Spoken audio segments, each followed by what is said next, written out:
And welcome back, everyone. Have you ever thought about working in our industry? Maybe you already do. Next, we are pleased to welcome the not your typical 9 to 5 panelists, and again, our moderator, Audrey. Audrey, I'll let you take it away. Thank you, Alison. So welcome back, everyone, for this next part of the Inspire, a virtual skydiving conference. My name is Audrey Ravu, and before our break, we've just had this amazing pursuit of excellence panel discussion about competition. I am now very excited to be your host for the next one, not your typical 9 to 5. Let me say a few words in French. And by the way, if you can't follow, you should find the link on the for the app to be downloaded so you can have translation live on your phone. It's on the CSPA website if you want to download it. Re-bienvenue à tout le monde pour cette prochaine partie de Inspirer, une conférence virtuelle sur le parachutisme. Je suis Audrey Ravou et avant notre petite pause, nous allons parler de la poursuite de l'excellence, donc au sujet de la compétition. Je suis ravie de vous retrouver cette fois avec un deuxième sujet, un travail tout sauf banal. Je vous rappelle que si vous avez de la difficulté en anglais, vous devriez avoir un lien sur le site web de l'événement pour télécharger une app gratuite sur votre téléphone qui vous donnera une traduction sous-titrée en direct. Welcome, ladies. Thank you for being with us for this not your typical 9 to 5 panel discussion. Merci, mesdames, d'être avec nous pour notre panel Un travail tout sauf banal. Alors, comme pour le précédent, je vais vous laisser vous présenter en nous rappelant d'où vous venez, votre expérience en parachutisme, quel travail vous faites actuellement dans le domaine et ce qui vous a donné envie de travailler dans ce sport. So just as for the previous panel, I am going to let you introduce yourselves. And Carmen, as you are used to it now, would you please remind us where you're from, what's your skydiving experience, what jobs you do currently in the sport, and what made you want to work in skydiving? Yeah, so I'm Carmen Junot, 1800 jumps, and back at my PFF course 15 years ago, I was around my first fire pit, around people, and I say, oh, one day I'm gonna be tandem instructor. And at that moment, somebody laughed. You have some crust to eat, Carmen. Yeah, I knew. But in my head, I had that vision like, okay, you'll see. And the path has not been straightforward. Like it took time, and I finally did it. Close to 1,000 jump, and I'm also coach 1 and 2. Awesome. Jessie, aimerais-tu poursuivre? Oui, merci. Hi, everyone. My name is Jessie Robichaud, and I'm from Quebec City. I currently have just under 1,000 jumps, so hoping to get there this summer. I have been skydiving since September 2016, and I just fell in love with it right from the get-go. And pretty early on, I thought I wanted to work in skydiving because I love teaching, and also there are not a lot of women that actually are PFFIs, especially where, like in Quebec City, I didn't see a lot. So I wanted to maybe be some kind of, I don't want to say role model because I'm far from it, but I wanted to show women that it's possible to get there. So at the end of 2018, I quit my day job as a nurse and I moved to Texas in a really small town in the middle of nowhere in a really shitty trailer just to have the opportunity to progress faster during the winter because of course we can't skydive here in the winter. And in the spring of 2019, I became a PFFI over there. Eventually I came back to Canada. I did my currency, and so now I'm a PFFI in Canada as well. And I do that during the weekends. And also I am part of the CSPA's WIC since early 2018. Awesome. Christine, you would be next, but you're kind of disappearing with your background.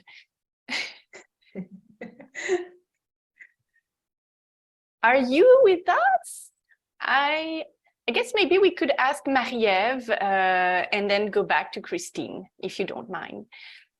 Okay. Hello, my name is Marie-Ève Dazé. I am from Montreal, and I started working and jumping in Parachute Montreal North Shore. I have only 250 jumps. It's not much. I've been jumping since 2016.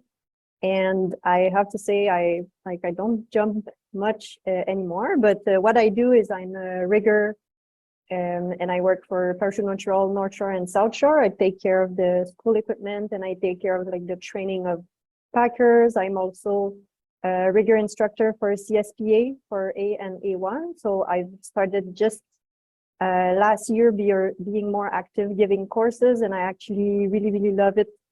And I'm actually working full time as a rigger, and I got in the sport actually kind of by mistake. To me, it was just if I can do my solo license, it would be the greatest accomplishment for me. It was just, to me, I thought I was going to do my solo and be very proud of myself and get kind of continue with life. I wanted to shake myself to the core. I was really scared. And I did it. And then one thing led to the other. I started packing, and then I got interested in rigging. And when I became a rigger, what triggered for me to kind of like engage myself more was that I saw a big gap between the technical rigging knowledge and jumpers. I saw a big gap, and I thought, we have to close this gap. And like it's not normal that jumpers know very little about their equipment. And so it became my goal to educate, like do more education to jumpers. And now I became a rigger instructor. So I'm really happy about that. I'm finally doing what my goal that I had 6 years ago, which like I was a new rigger, and to me it was so far away, but at the same time I was passionate about it. So yes, this is it. Awesome. I can see Christine seems to be back. If you're ready, Christine, you can go ahead to introduce yourself. Hi, yeah, thank you. And thank you for having me here. I'm Christine Kaisma. I live on Vancouver Island in Campbell River. I've been jumping for 5 years now. I have 600 jumps and do some coaching. And as much as I want to say I'm a rigger, I'm pretty mediocre at it. Something that I also am gathering up some more passion for. Yeah, I was on the Skyhawks last year in 2022, where I represented women at air shows, as well as the Canadian Armed Forces, as well as women in remote communities, because I operate as a Canadian Ranger, where we operate in isolated towns and are very remote access. So also small town women. And yeah, it's a pleasure to be here. Awesome. Thank you very much. And now we have two other panelists that you kind of already know. Alison, would you reintroduce yourself? Absolutely. Thank you, Audrey. My name is Alison Cooney, and obviously you guys have seen me on here as the chair of the Women's Initiative Committee for CSPA. But I'm on this panel because I'm also owner of a Skydive Vancouver Island, a skydiving operation on the beautiful British Columbia on Vancouver Island. I also am a CSPA Coach 1, and I sit on the CSPA Technical and Safety Committee. Owned a drop zone since 2015. We're just a little Cessna drop zone. We do about 1,500 tandems per season in our short little 6 months. We've got an awesome group of fun jumpers, about 30 to 40 of them. We do offer PFF and IAD for our students and our student programs. I got into being a drop zone owner because it's my husband's love. He loves skydiving. And so when we were tired of the corporate world, we said, hey, let's own a drop zone. Since then, it has probably become one of my greatest passions at so many levels, even outside of just owning a drop zone. My biggest, proudest job, though, is I'm a mother to 4 kids. So that's me. Awesome. Thank you. And Janina, you're the last one. Hi, everyone. I hope you're all well fed and well refreshed here. Yeah, I'm Janina Vanstone. I'm the current president of CSPA. I first experienced our sport in 1999 at the age of 17. You do the math. Our sport has been a significant part of my life since then. I like to joke that I've been raised by skydivers. In my early years with the sport, I was manifest with my home skydiving school. Eventually, I became secretary treasurer and then president of my provincial sport organization, Manitoba Sport Parachute Association. During that time, I like to blame Michelle. Michelle, she got me into CSPA, even though my husband was in CSPA prior to my existence in it. She what's the term? I don't know. She got me into it, regardless. Where I became part of the WIC committee and then a director, and lo and behold, now president. Me personally, I have over 600 jumps. I have several hours of tunnel time. I hold a CCOP. I currently have some ratings that I haven't renewed. So like my JM, my SSI, COVID really hit me. I competed in 2019 nationals, had tons of fun. Placed third just for showing up. I think that's the best ever. And I've married a skydiver, Jay Vanstone, who is currently part owner of our home drop zone, Skydive Manitoba. We also have two amazing kiddos who get dragged along within our adventures. Overall, my life motto is I'm just happy to be here. And I'm just so grateful to be here today. Thanks, Audrey. Thank you. Awesome. So, quels obstacles avez-vous dû surmonter en tant que parachutiste et en tant que parachutiste travaillant dans le sport? Et quels moyens avez-vous utilisés pour les surmonter, bien sûr? So, what barriers did you have to overcome as a skydiver and as a skydiver working in the sport? What tools did you use to overcome these? Carmen, would you like to answer first? Yeah. So I have a lot to say about this, and I'm very grateful for those barriers that made me grow. At a certain point, I had a lack of confidence in the sport after being not current for 5 years. Then I went in another country for jumping, and I built back my confidence there. When I came back, I was feeling ready to become a tandem instructor and to take my course. But one of the prerequisites was to obtain references from 2 DZ managers. But no one had seen me and my progress in the recent years. So in addition to that, as a woman, I was entitled to warnings about the strength and endurance required for the role. You know, making 10 jumps in a day, it's difficult. And yeah, the projection of the others have sound up in my head. And these have been my main barriers.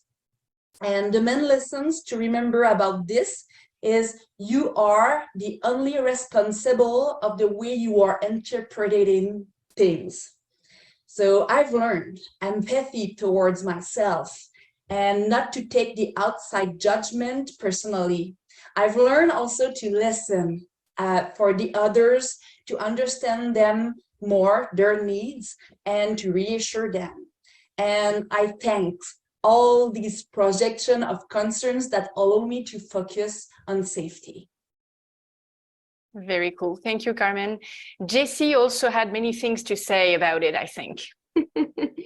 Yes, I do. And I have to agree with Carmen that the barriers, they make us grow. But unfortunately, they don't make you grow physically. And that's my first barrier. I'm only 5'2". So when I started skydiving, I struggled with rental equipment like nobody's business. And like, I remember my first AFF jump, one of my instructors, he was actually adjusting the harness on my back during free fall. So that's pretty freaky. And when you're trying to progress and you're constantly fighting the equipment, it's so big that it shifts on your back and it alters your neutral position when you don't even know what your neutral position is in the first place. So that's pretty hard. And also the pilot chute, I mean, it's hard to get, especially when you have T-Rex arms like I do. I'm like super short trying to get the pilot chute and you're like, you're struggling. So unfortunately, there's no easy solution out of this, but what helped me is I showed up like every single day after work. I try to get off work a little bit earlier and I would go during the evenings right before sunset. I jumped with a belt with what'd you call it? With a belly band, sorry. Yeah, he says. Yeah, you jump with a belly band. I went to the tunnel and I shopped relentlessly for my first rig because I could not wait to get off of rental equipment. And if I can add, like, my advice to drop zones, if you can, have a smaller fitting rigs for your smaller people, because that will really come a long way. And if you can, on top of that, add belly bands for all the rigs, because they're obviously not made for everyone and we have a bunch of different sizes. So that certainly would help.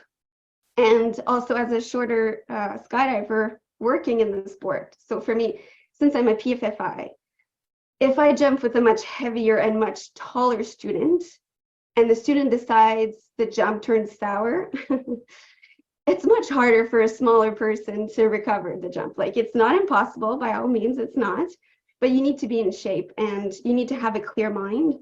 And you know the expression, dress for success? Well, that applies even more. Like, you can't just wing it. So my advice, go to the gym, have a wide range of jumpsuits, and for sure have a weight belt. That's gonna save your butt. And I'm gonna talk a little bit about this issue that I've had about downsizing. I think that's a popular topic and not everyone has the same opinion about it. So when I started as a skydiver, downsizing was pretty hectic. People would always breathe down my neck. And it turns out that happened a lot to the women. So the women, they would get like watched like hawks, but the men, they could downsize at will.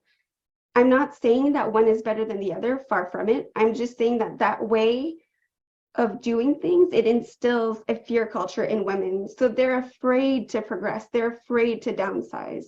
If you don't know what to be afraid of, well, this fear is taught to you by others. And the opposite has also happened when I was at PFFI. I had an argument with a DZO, and he wanted my student to, for her first jump ever, to jump with a 1-to-1 wing loading, but she was 100 pounds. So I was like, nope, that's not gonna happen. So she's gonna jump with the equipment that I'm gonna want her to jump with, right? So there's, again, it's a little, you have to change the dynamics within the different drop zones. Each one of them will have their own opinions. But my advice to you personally is keep an open mind, stay informed as much as you can, and form your own opinion. And for DZOs, try to instill more an education culture as opposed to be, don't do this, and oh, you should definitely do that.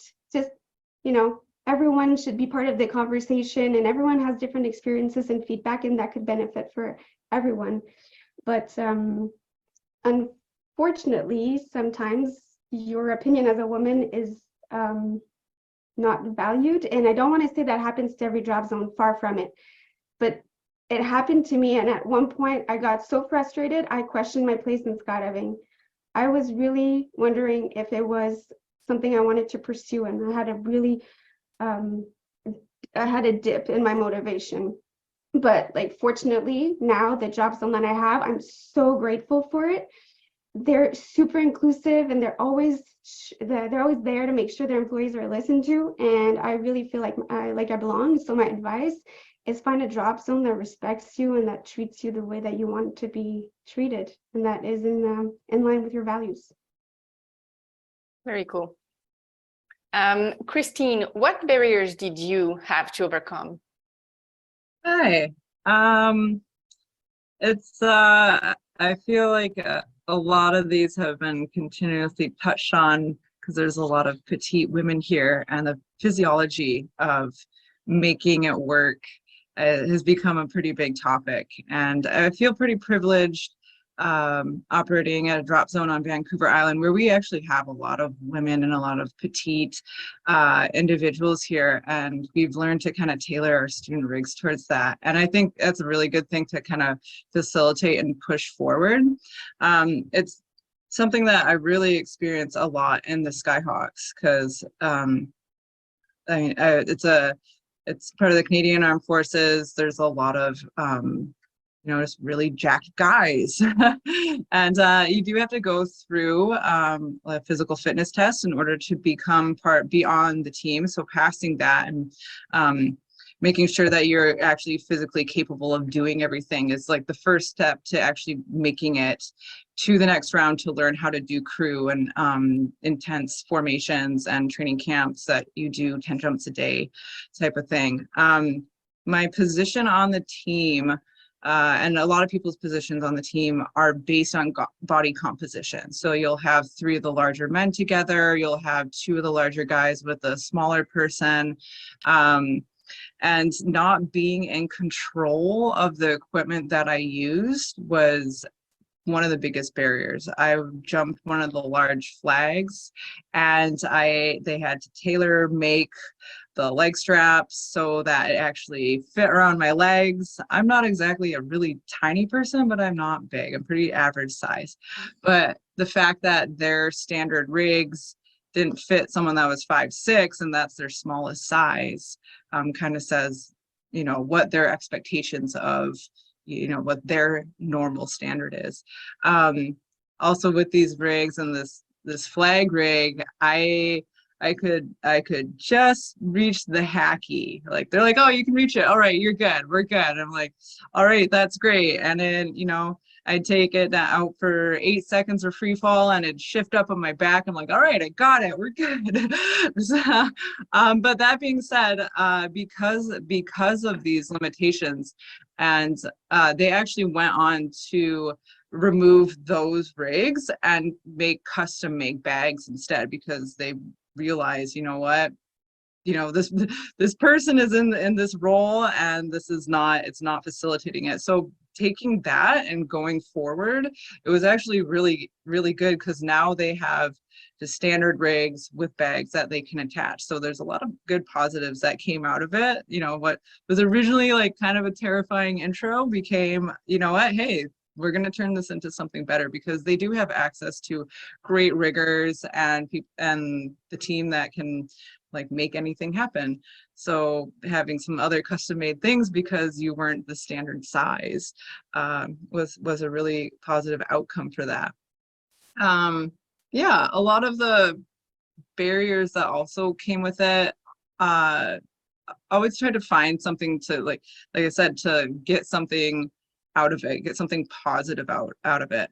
So I got pretty lucky this Skyhawk season, and there were 3 women on the team, and it was, I think there's usually 1 or none. I'm not sure if there might have been teams with 2, but we had the women on the team were pretty tight knit, but that also kind of segregated us a little bit. Because there were more women, so the guys would go off and do their guy things, and the women would like kind of do the women thing, and everyone kind of had their own little cliques. So instead of just kind of being like the lone ranger, we had our little women on the side. But also just being at air shows, like skydiving is a dominantly male sport and association, and then throw in airplanes and air shows, like your numbers dwindle down a lot more in those scenes. And so you walk around and people will be asking questions, and you'll be wearing your outfit, and they'll ask someone else. You're like, well, I could give you some information, but you're just kind of, it's one of those things that just added a little bit more to it. But yeah, it was also very empowering, and I'll explain more about that in a little bit. Yeah. Indeed, je vais rester avec Christine pour lui demander quel aspect a été le plus stimulant pour elle au travers de son travail avec les Skyhawks, qui est, pour ceux qui ne sauraient pas, l'équipe de parachutistes des Forces armées canadiennes. So, Christine, I'm going to stay with you. What was the most empowering aspect of traveling the country, sharing your passion for your work and your love for skydiving with the Skyhawks, which is, for those who wouldn't know it, the Canadian Armed Forces parachute team? Yeah, right. Oh, great segue.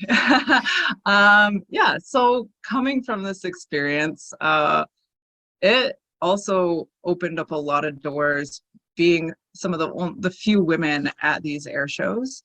And I mean, the airplanes operate in the sky, and you know, you can hear the announcers say the pilot's name and whatnot. But when you bring it from the sky down to the ground and take your helmet off, and then there's kids that are like, "Oh my gosh, she's a woman, she's a girl," and then you go into the crowd and you go and pack your parachutes, and you have these kids and these young girls come up and they're so happy and so inspired, and you have conversations with them, and they're all ages, you know, like you get 5-year-olds up to, you know, the grandmas that were, you know, the kids that I want to do this when I get older. I want to be a pilot. I want to go skydiving. I want to do this. And then their parents are super supportive about it. And they're like, you know what, like, you can do whatever you want. You can, if you want to do this, yeah, we'll make it happen. And, you know, I'm there to kind of like push it along, and, you know, you can try on the rig, and then they like, oh yeah, look at it, I'm a skydiver, I can do this too. And then, you know, the mothers and the grandmothers and the older generation, they come up to you and tell you how lucky you are to have these opportunities and to be able to pursue them, and how much they want to open the door for the younger generation. So having that influence on the younger generation to come and make it accessible and make it look fun and safe and inviting is it was, I mean, like, I'm getting goosebumps now just saying how many people I know I have influenced and inspired last summer without even knowing the impact. It's a really amazing time to do it. As well as I've gained a love for crew, and having Carmen here and is always super awesome. Like, totally fell in love with it last year. And the 2 other women on our team, you know, we both realized, you know, we're all pretty short, pretty petite, and we all love crew, and we have like jokingly started this little a little crew gig called Tiny Baddicks, for like people with small body composition that can do anything. And yeah, it's fun stuff like that. As well as I saw that Kate Stewart is on here, and she interviewed us. She has an amazing podcast called Shoot Like a Girl, and she's interviewed, and it's through the Canadian Armed Forces. She's in the Navy, I believe. She's a clearance diver, if not something way more badass. But she interviewed all us women, and at the beginning of the season, and was super inspired by it. And she came up to Campbell River last summer and it's like, I'm gonna learn how to skydive. Like, these women are super awesome. This is available. Like, I can do this. Like, I can do this. And now she's skydiving, and she's like Skyhawks 2024, and she's got her heart set on it. And it's really cool to see that progression over the summer, after, you know, getting to know her and hearing through her podcast, and yeah, just stuff like that, and things that you know that you've influenced, but also all the things that you can see down the road that, yeah. Awesome. So I am now curious to better understand how you balance your work life, your passion for skydiving, and your family or personal life off the drop zone. So comment arrivez-vous à équilibrer vos vies professionnelles, votre passion pour le parachutisme et votre vie familiale ou personnelle en dehors de la drop zone? Alors, Marie-Ève, tu serais la première à répondre si tu veux bien. Et alors, pour mesdames les francophones, je reçois des demandes que vous parliez français. Donc, si jamais vous pouvez, que c'est correct de vous adapter, je crois que notre audience l'apprécierait beaucoup. OK, pas de problème. Merci, Audrey.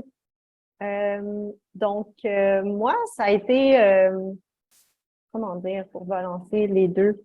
D'abord, il y a une balance comme personnelle que je dirais, tu sais, c'est sûr, avec ma vie personnelle. Puis, tu sais, j'ai pas de famille en ce moment, j'ai pas un copain, donc ça semble que j'ai pas de temps à balancer, mais j'ai quand même à balancer, comme d'autres femmes ont mentionné, tu sais, je parle à Mélanie Curtis, justement, puis les autres femmes que à un moment donné, il faut penser à nous, à notre santé, puis à être capable de reconnaître, OK, j'ai besoin de de penser à moi. Donc, c'est sûr que j'ai eu à balancer ça parce qu'en fait, je me donne énormément dans le travail de grillage. Puis, ben, vous le savez, je m'occupe des réserves, des équipements, des équipements qui sauvent la vie de quelqu'un à chaque saut, en fait.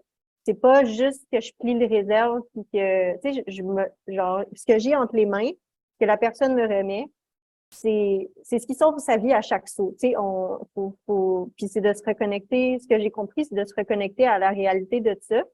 Puis on peut pas s'en éloigner. Tu sais, on peut pas se dire, oh, l'équipement est tellement performant, puis ça nous sauve tout le temps. Non, faut pas oublier qu'on n'a pas d'aile. Puis fait que, honnêtement, je pense qu'à un moment donné, je me suis rendu compte que j'absorbais énormément de peur et de stress des gens, sans m'en rendre compte, en fait. Tu sais, sans nommer les gens qui viennent en tandem, que c'est l'expérience de leur vie, tu sais. Puis juste à manipuler l'équipement, toucher l'équipement, puis avoir cette charge-là derrière la tête, puis à un moment donné, je me suis rendu compte, oh wow, tu sais, faut que je prenne une distance, mais pas une distance comme d'insensibilité, mais plus une distance comme, OK, tu sais, faut que je pense à moi. Fait que moi, ça a été de tu sais, ça, prendre du temps. À moi, aller dans la nature, c'est extrêmement comme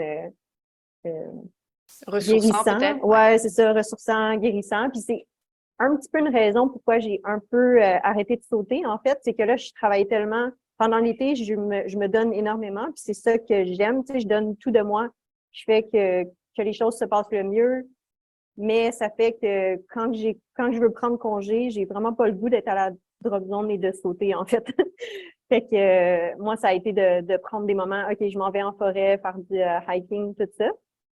Puis l'autre balance, c'est aussi le fait, on pense pas tout le temps à ça, mais notre grilleur, c'est aussi souvent notre ami. Fait que des fois, tu sais, souvent tout le monde on leur demande, puis ils veulent que ça soit fait demain. Puis tu sais, la plupart du monde, je veux très bien faire. Fait que tu sais, à un moment donné, ça a été de moi être confortable avec la balance que j'avais de besoin, en fait, tu sais, de savoir dire non aux gens ou de savoir dire bon ben regarde, ça va aller à demain ou à la semaine prochaine, parce que c'est comme si à un moment donné tu sais, tous tes amis, tu veux bien t'occuper de tout le monde, mais à un moment donné, il faut prioriser. Tu sais, moi, quand j'ai pris le travail à Parachute Montréal, j'avais beaucoup de travail, en fait, à faire. Puis j'ai dû pas prioriser nécessairement les amis ou les premiers qui arrivaient, j'ai dû prioriser la sécurité. Donc, tu sais, c'est ça. Donc, des fois, c'est pas des choix faciles à faire, mais je voyais que ça rentrait aussi dans la balance work-life parce que, c'est ça, faut se rappeler, en fait, tu sais, que la nature du sport, là, en fait. Mais ouais, je pense que c'est ce que j'avais à dire sur cette section-là. Merci. Excellent, merci Marie-Ève. What about you, Alison? How do you balance your work life, passion for skydiving, and family or personal life off the drop zone? Yeah, so most of the time I don't know that I do it really well. I am definitely very hard on myself. I have pretty high expectations, and especially when my passion is involved, I want to be a perfectionist at everything. But yeah, my youngest of four kids was 8 years old when we opened up our drop zone. And I think my younger kids, my range is quite big in my four kids, but they just all thought it was really cool. So we were like the cool family. And in the first few years, we were just, a small little drop zone. So the kids were always there, and it just kind of spiraled from there, if you will, in a good way.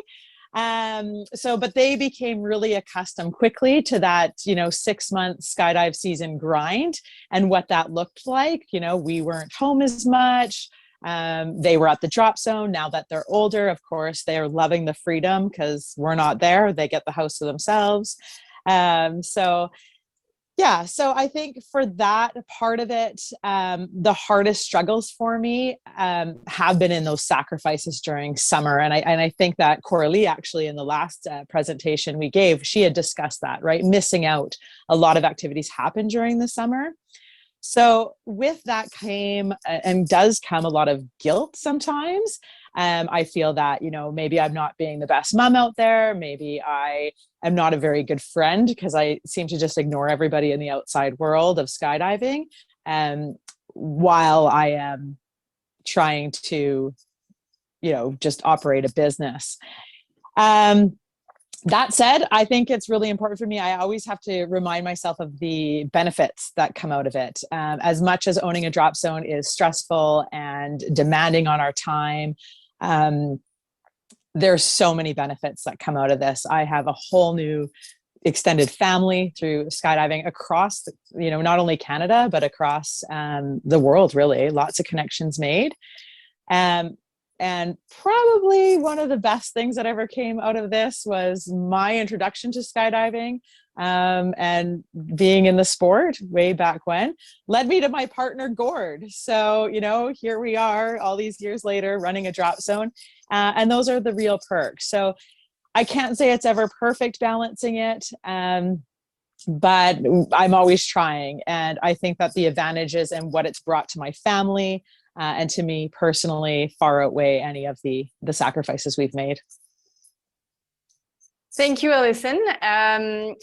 What are the greatest challenges you see facing our sport today as it relates to working in skydiving? Jessie, selon toi, quels sont les plus grands défis auxquels notre sport est confronté aujourd'hui en ce qui concerne le travail dans le parachutisme? Je peux pas dire que c'est nécessairement les plus gros défis, mais c'est certainement les défis avec lesquels je dois faire face. Le premier étant la distance avec le centre de parachute ou avec les centres de parachute où je vais sauter. C'est sûr que c'est un choix personnel où est-ce qu'on décide d'aller sauter. Moi, j'ai choisi en conséquence de mes valeurs personnelles, mais ça fait quand même en sorte que c'est 1h30 le matin, 1h30 le soir parce que je dors pas sur place. Donc, ça fait 3 heures à tous les jours, le samedi, dimanche. Puis si j'ajoute le vendredi à ça, ça fait vraiment beaucoup de route. Fait que c'est sûr que c'est vraiment une grosse implication au niveau du temps. Puis comme Alison a dit, ben, des fois, les autres activités, les amis prennent un peu le bord là, pendant ce temps-là. Puis, je ne sais pas pourquoi, mais ça semble être une tendance. Les étudiants PAC, ils ne se présentent pas. Ils réservent, puis ils ne se présentent juste pas, ils avisent pas. Fait que toi, t'es levé de bonne heure, tu as fait 1h30 de route, tu t'es rendu à ton centre de parachute, puis là, tu arrives, puis là, l'élève n'est pas arrivé dans une demi-heure, 1 heure, finalement, tu te rends compte, il ne viendra jamais. Fait que tu passes ta journée au centre de parachute parce que tu as fait du covoiturage ou ton partenaire, tu es venu avec ton partenaire, peu importe. Fait que finalement, tu passes la journée là à faire absolument rien, puis tu n'es pas payé, tu sais. Fait que ça gruge quand même au niveau de la motivation. Puis la dernière chose, c'est qu'on dirait que les vents augmentent sans cesse. Depuis quelques années, là, on dirait qu'ils vont à chaque fin de semaine, tu sais, là, tu es comme, oui, il fait beau soleil, mais non, les vents sont bien trop hauts. C'est tout le long de ta progression quand tu es un élève PAC, tu dis, moi, là, je vais progresser le plus rapidement possible parce que j'étais curieuse de me faire casser les couilles avec les vents. Moi, je vais avoir ma licence C, je vais pouvoir sauter tout le temps. Puis là, finalement, ben, tu te rends comme si tu fais juste du coaching puis juste de l'instruction, ben, tu es pogné avec tes élèves à pas sauter, tu sais. Fait que là, tu es rendu juste au sol en même temps que tout le monde. Fait que ça, c'est comme des petites difficultés là, avec lesquelles on doit conjuguer quotidiennement. Puis, tu sais, moi, c'est pas dans mes intérêts là, de devenir instructrice tandem, ni faire de la vidéo tandem. Fait que, c'est sûr que faut que j'adapte un petit peu ma pratique. Ouais, je comprends. Alison, would you like to add something? Yeah, so obviously I'm on here as a drop zone owner, so my perspective might be a little bit different. There's two things. Definitely the rising costs that it is to operate a skydiving operation, which there wasn't those, we would all be base jumping, I guess. And staffing shortages. Those are, commonly in all the conversations I've had throughout the past year specifically with other drop zone owners, these are huge. The rising costs over the last 5 years, they're huge stressful components. We've had massive insurance hikes, unstable and very high fuel costs, and this goes across Canada. And of course, our economy right now and what's happening with that, the instability, pre-COVID, post-COVID, these are huge.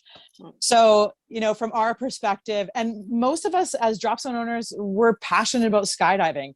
The idea of raising a jump ticket cost is not like the highlight of our winter months in planning. This is not something that's making us joyful. When you've been in this industry for as long as my husband, for example, he's been 30 plus years, he remembers when jump tickets were, $15. It's just not the reality anymore. And then you have on top of that, at what point are tandem skydives going to be too expensive for what people feel that they're getting out of the sport, which is a frightening thing. And then again, student programs, we want to develop and continue to develop skydivers in our sport. What does that cost? I think that, every drop zone is different. And I think that's the most important thing that all skydivers need to understand is we all have different things that impact our costs and how we assess our costs. So comparing drop zones to drop zones, like you really can't. It's just, there's too much that goes into play in that. And on top of all of that is the second issue, which is staffing. Frankly, there are not enough tandem instructors in Canada or PFF instructors in Canada to service all the drop zones across Canada. So that leaves us the alternative options, which is looking outside of our country for staffing. And now getting visas and labor market, it's LMIAs, are so backlogged that many of us are completely short-staffed, and yet our volume we're still trying to meet this volume. Last year at our drop zone, we did just over 1,500 tandems. I had 2 full-time tandem instructors. Our lead tandem instructor, he did 800 tandems in a 6-month period. It's a lot. And so trying to balance that and be able to provide to our, like, that full self-care that we want can be really challenging. So things like this, where you have people talking about becoming a tandem instructor or a progressive free fall instructor, and JMs and coaches, it's essential that, hopefully people get involved and want to grow, because drop zones need it. And we'd rather hire within Canada for sure. Hey, thank you, Alison. So for the audience, just to let you know that our Q&A period is starting soon. So please feel free to write your questions in the chat. Alors pour l'audience, sachez que notre période de questions s'en vient bientôt. Alors vous pouvez les poser dans le chat.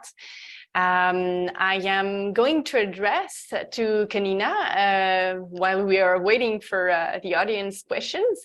Alors, je vais m'adresser à Kanina en tant que présidente de l'Association canadienne de parachutisme sportif. Je vais lui demander de quoi elle est la plus fière au sein de l'association et quels sont certains des plus grands défis.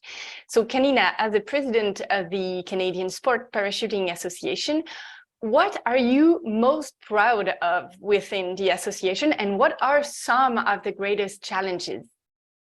Thank you for the questions. I preface with all of these are my own personal outlook as president. Didn't consult with the other board directors, didn't consult with my committee members, but I'll start off with what I'm most proud of within the association. I have 49 reasons of them, and I'm going to go over them. So you're going to have to just sit there and listen.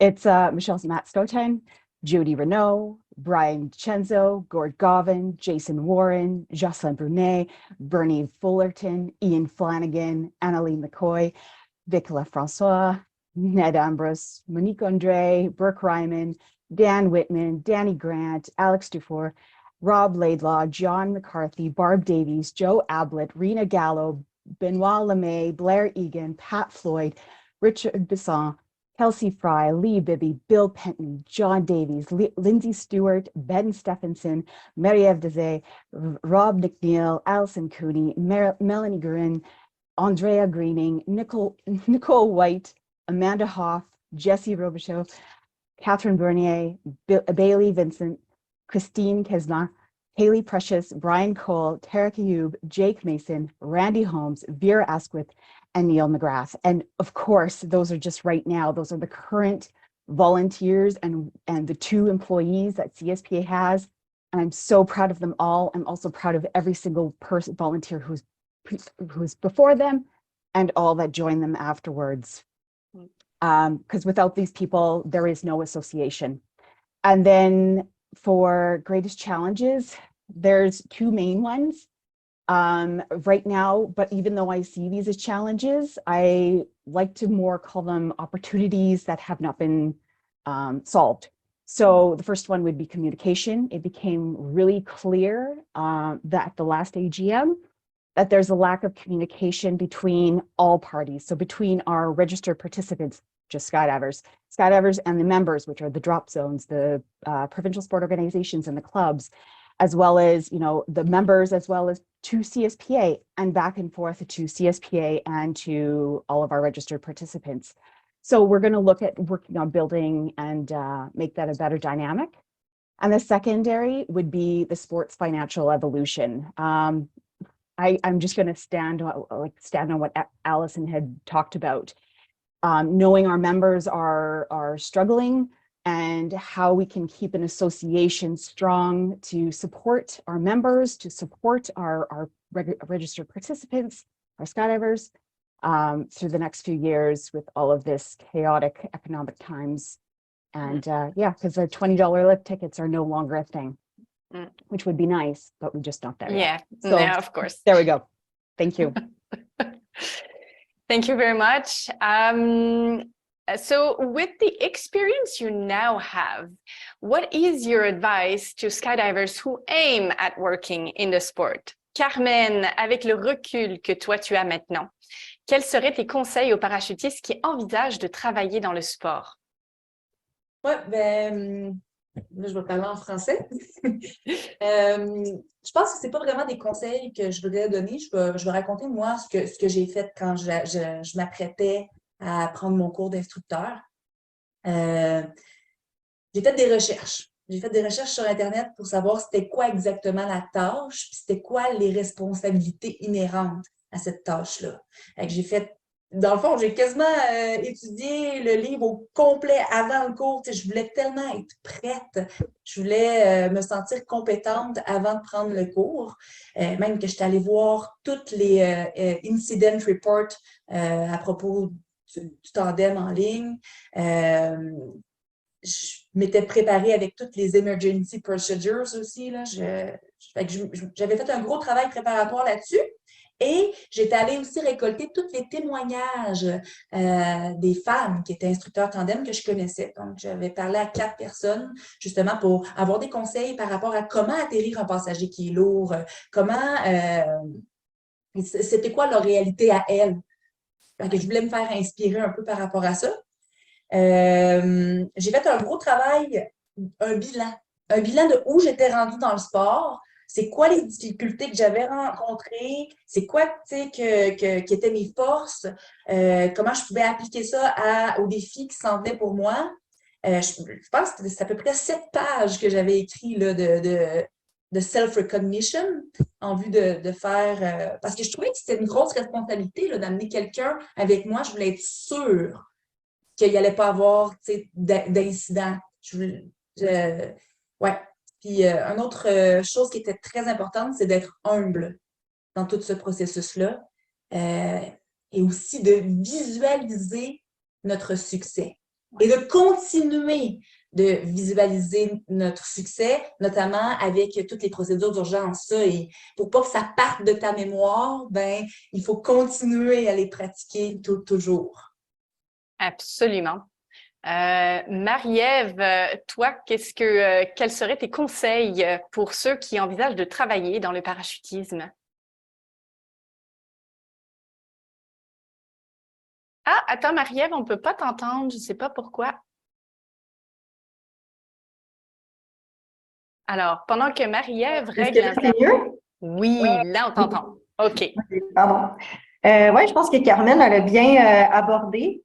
Moi, je dirais, certainement, tu sais, je pense quand on commence dans le milieu du parachutisme, on a un peu, peut-être facilement le syndrome de l'imposteur. Puis, tu sais, moi, quand je suis devenue gréeur, je me sentais pas gréeur comme en sortant de mon cours. Là. Tu sais, je pense que tout le monde est conscient que c'est un cours très court. Dans le fond, tu apprends le base. Mais l'important, je pense, c'est de s'exposer, premièrement, le plus possible, tu sais, soit d'aller dans d'autres pays, justement, qui sont à l'année, ou de se rapprocher des gens que, tu sais, comme moi, c'est dans le gréage, ben, tu sais, j'ai vite cherché des mentors. Tu sais, je me suis pas gênée à poser des questions autour de moi. Puis, c'est sûr que c'est important oui, chercher les informations du manufacturier, dans mon cas, mais ça a été, moi, je voulais chercher l'expérience, donc ça a été de m'exposer puis de chercher le travail là-dedans, de chercher à apprendre dans le fond. J'ai beaucoup lu tout ça, un petit peu comme Carmen a abordé, puis aussi d'être ouvert à apprendre puis de pas assumer non plus que on sait tout dans le fond. Des fois, on apprend une façon de faire, mais de pas assumer que c'est juste comme ça que c'est fait, en fait. Fait que moi, je pense que ça a été ma force, c'est que oui, j'ai pris beaucoup d'expérience, mais en même temps, je restais consciente, ça se peut que j'ai pas raison, donc c'est un petit peu tough au début de commencer comme ça, mais en même temps, ça a le fait que maintenant, pas que j'ai la crédibilité que j'ai, mais j'ai pas, dans le fond, j'ai pas cherché à avoir de la crédibilité. J'ai recherché à vraiment connaître ma profession, à vraiment savoir ce que je fais. Puis la crédibilité, les gens, comment me voient, c'est venu après. J'ai pas cherché à prouver que j'avais quelque chose à apporter ou quelque chose. Donc, je dirais ça. Puis, oui, c'est ce que j'avais à dire là-dessus. Merci. Excellent. Alors, merci à toutes les deux. Je voudrais revenir un instant sur la question précédente que je posais à Kanina. Il y avait un petit peu de jargonnage. Alors, c'est juste pour vous dire qu'un membre de l'ACPS, en fait, c'est un centre de saut ou un club et qu'un affilié ou un participant enregistré, c'est un sauteur qui est dans l'ACPS. So, we had a few technical terms in the last questions with Kanina. And I would like to add that a CSPA member is a drop zone or a club, and a registered participant or affiliate is actually a skydiver within the association. My next question, oh, that's a good one, because let's be honest now, well, more honest. For individuals looking to work in the industry, would you say that you could make a living from working in a sport? And what do you ladies do in the off-season? Alors, pour les personnes qui cherchent à travailler dans le parachutisme, diriez-vous que vous arrivez à gagner votre vie en travaillant dans le sport? Et que faites-vous hors saison? Carmen, aimerais-tu répondre? Ça fait 15 ans que je suis dans le sport, donc j'ai vu des gens qui gagnaient leur vie en faisant du parachute seulement. Je crois que ça demande beaucoup d'engagement, en fait. Il faut que tu sois prêt à ce que toutes les belles journées de l'été, ce ne soit pas pour du temps libre, ça soit pour du travail. En dehors de tes disponibilités, il y a aussi ce qui peut t'empêcher de travailler là-dedans, c'est si tu es blessé. Ouais. Donc, faire 600 sauts dans un été, 800 sauts dans un été, ça peut mener à une fatigue corporelle qui peut complètement t'arrêter de sauter. Fait que je dirais par rapport à ça, de vraiment écouter son corps, de pas y aller trop fort parce que ça peut avoir un impact aussi pour le futur. Ouais. Et de s'entraîner. Faut pas juste... moi, je me suis engagée à aller en salle pour avoir une musculature globale, pour être capable de faire ce que je fais. Puis, j'ai pas eu aucune douleur jusqu'à maintenant qui m'a empêchée de sauter, probablement parce que je fais pas ça à temps plein, j'ai pas une grosse fréquence. Mais c'est ça. Qu'est-ce que je fais l'hiver comme job? Là, je me dis, bon, on va-tu parler de ça?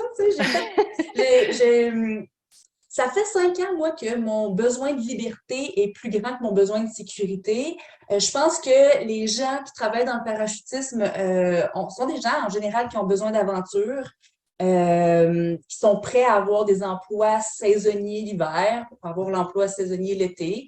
Il y en a qui voyagent dans d'autres pays aussi pour continuer à faire du parachutisme en saison hivernale. Moi, je pourrais dire que j'ai essayé pas mal de choses dans les 5 dernières années. Mostly, je suis self-employed, donc j'ai des propriétés Airbnb. Puis je suis récemment une coach professionnelle comme Mélanie Curtis. Et fait que, dans le fond, je continue à mettre de l'énergie et du temps dans ces projets personnels-là, l'hiver. Excellent. Alison, what about your opinion? Well, first, I'll just talk about what I do in the off season. And yes, most of us are adventurers. So if I'm not planning the next season or heavily doing WIC stuff or technical and safety committee stuff, I am mentally recovering on the ski hill. And for those of you who personally know me, they know that like I can't get enough days on the ski hill. So that's my big one. As far as working and making full-time living again as a drop zone owner, really it depends, I think, on how much you're willing to work. That is part of it. And I kind of touched on this earlier, but it's really unfair to compare drop zone to drop zone or even country to country. We are all private businesses and we are under all of our own financial obligations and commitments, and it all depends. Like there's provincial regulations, there's different things like volume of business, what plane types you have. So those things all come into factor when you're looking at your staffing. We all have different needs and we can all pay a various level. I don't necessarily, I mean, not that we're all ignorant to what's kind of the market value out there for a tandem instructor and stuff, but everyone has different pay structures around that. So for this, I can only speak to my own drop zone with Skydive Vancouver Island. We employ about 11 full-time staff and we do pay them as employees. So they are very committed as full-time staff to us for the season. We have such things as guaranteed salaries and stuff like that, because we recognize, you know, in April, a packer is not necessarily going to be able to eat or live on just going pack job to pack job. So we've balanced out that. You know, the benefits of paying our staff as employees is there's employment insurance, the Canadian pension plans, disability. Also notable that Quebec has a whole bunch of other different rules compared to the rest of the province as well. And this isn't to say that we don't have like contract staff. They work more casually a lot just during the weekend. But yeah, like we also provide all the gear and the GoPros and stuff like that. Other drop zones require you to have your own. So there's just so much considerations. I would say on average, depending on the position you hold, by just looking at our stats for the last couple of years, if you're making anywhere from about 10,000 to 45,000 in a 6-month season, depending on your role. So that kind of is our drop zone, but it's really about asking questions. As far as being a drop zone owner, and I don't mean this being like, I always feel broke, like period, because if we have anything out of the season, and these past 3 years have been just challenging, it costs me right now about $22,000 to buy a tandem rig and parachute and system. So anything that we have, we're constantly putting it back into the market. GoPros are changing constantly. We have to have the best out of the best. Advertising and all of those kind of things. And, you know, we're a small little drop zone, but, you know, one day we'd like to have a bigger plane. Well, that's $2 million in debt. So, you know, I think the misconception that drop zone owners are like, woo, we're the rich ones walking away. Absolutely not. And yeah, I mean, that's just kind of the reality of it. But yeah, I think just how willing you're wanting to work. And if you like van life, I think the one saddest thing about our sport is that it is not, it's not inclusive to everybody. I think we do have to have financial accessibilities, and that makes it tough. And so, you know, we see either people living in vans or at the drop zone, or we see people who, you know, are lawyers and doctors and that. So there's this wide gap. But yeah, it's a lot of fun, that's for sure. So it compensates, no. Right. All right. Well, thank you, Alison. And this ends our Not Your Typical 9 to 5 panel discussion. So thank you so much, ladies, for your time, your energy, and for sharing thoughts and even private ones with us today. And thank you all for attending this Inspire conference. Your comments are important to us, so I'd like to encourage you to fill out the anonymous feedback form. If you want, you can use the QR code that will appear on your screen or the direct link in the chat in order to fill it out. We're now going to have a 10-minute break, and the conference will be back with a presentation by Highly Precious, Skydiving Culture, Creating a Safe and Inclusive Community. Enjoy the rest of your day with us and have a wonderful 2023 skydiving season. Et ceci clôt notre table ronde, un travail tout sauf banal. Alors, merci beaucoup à nos incroyables invités pour votre temps, votre énergie et pour avoir bien voulu partager vos réflexions, parfois même un peu intimes en fait, avec nous aujourd'hui. Et merci à vous tous dans l'audience de participer à cette conférence inspirée. Vos commentaires sont importants pour nous, alors je vous engage à remplir le formulaire de rétroaction. Vous pouvez utiliser le code QR qui va apparaître à l'écran ou le lien dans le chat. Nous allons maintenant faire une pause de 10 minutes et la conférence reprendra avec une présentation de Highly Precious, Culture du parachutisme, créer une communauté sécuritaire et inclusive. Profitez bien du reste de votre journée avec nous et je vous souhaite une très belle saison de parachutisme.